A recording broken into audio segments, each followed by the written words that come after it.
My manipulative fiancé has been super secretive about his phone throughout our entire relationship. I snooped through and the reason broke my heart. This last weekend, my ex confessed. I put this in quotations because it was a large Dutch oven full of steaming horse crap. I came home from work one morning and he was waiting for me, which is odd, because he's usually asleep. He said that we needed to talk. We sat down together and he told me his tall tale, that a woman he had met, his mistress, at his coworker's wedding had been contacting him on and off for a few months after receiving his number from a mutual friend, and kept asking to meet because she found him attractive and wanted to get to know him better. He had never responded to her flirtatious messages or requests to meet up, but would sometimes chat with her. Recently, he told her that he was flattered but was happily engaged, and asked her to stop contacting him because he didn't think they could be friends since she kept pursuing him and was getting progressively insistent. He stated that this woman then became angry and began threatening him and insulting him, like some typical nice girl or whatever, telling him that he'd led her on. He apologized for never telling me, but he didn't think it was important because he had either ignored her or things were pretty innocent, but decided to tell me now because of her shocking reaction when he asked her to stop. He promised me that that was all that happened, and offered to show me the messages if I wanted to see them. I was quiet for a few minutes. He looked extremely worried and begged me to say something. My mind was racing and my heart was beating out of my chest. After every sentence he spoke, in my head I was saying, lie, lie, another lie. Pretty good lie, but still a lie. Lie. Wow, the truth? Nope, just kidding, lie. I wanted to confront him, tell him what I knew, point in his face, show him the screenshots I took, scream at him. But again, I didn't do any of those things. Instead I said that I was really disappointed and hurt that he kept this information from me, but I told him that I trusted him and did not need to see his phone. I asked him to please just continue to be honest with me from now on. My ex held me tightly, apologized many more times, promised to make it up to me, and continued to reassure me that he was being honest. He said he loved me and wanted to be with me forever and would never hurt me. I was his dream girl and he couldn't possibly be happier with me. I asked him if he was sure he had nothing else to tell me. He looked me in my eyes and said he didn't, he promised. I asked if he ever met up with her, platonically or otherwise.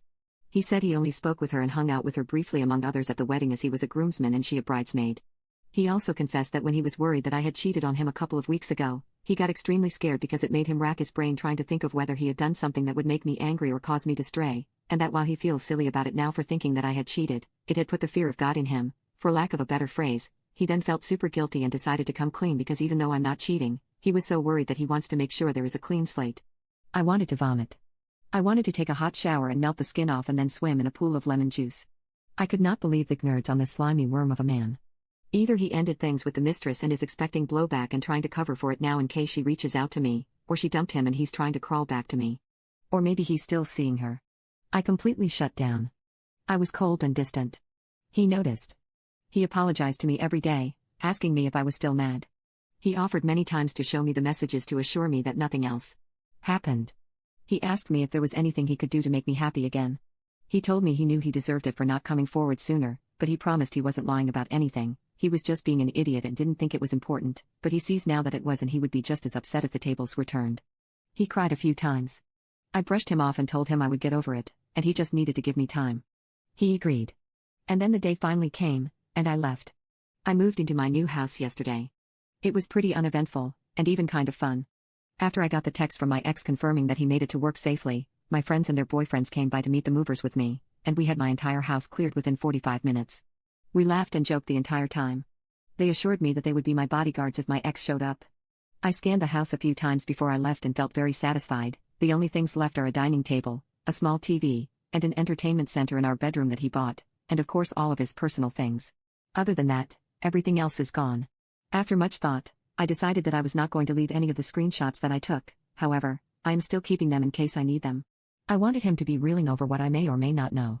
I want him to relive the day he confessed and I hope he feels absolutely horrified when he realizes that I knew the entire time. Instead, I printed an email he sent me a few months ago, which was a very long ranting about how much he loved me, couldn't wait to marry me and have children with me and buy our first house together, and how lucky he was to have such a loyal, devoted, and hard-working partner. He detailed how he would never do anything to jeopardize our relationship.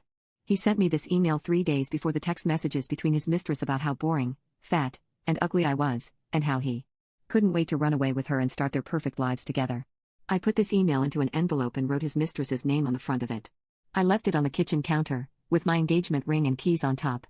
I took one more look around and then shut the door on our home in this chapter of my life. When I got in my car, I cried for the first time since the day I first found the messages. I had to pull over and my friends comforted me while I cried my eyes out, snot bubbling, snorting, lip quivering, put Kim K to shame crying. My heart broke into a million pieces all at once. My friends pet my hair, held my hands, and cried with me too. They're so good to me and I'm so thankful that I finally decided to stop being so antisocial and reach out to them. The best thing that has come out of this situation was bonding with these two women. I changed my number today, but my ex is tech savvy, I don't know if I won't be found.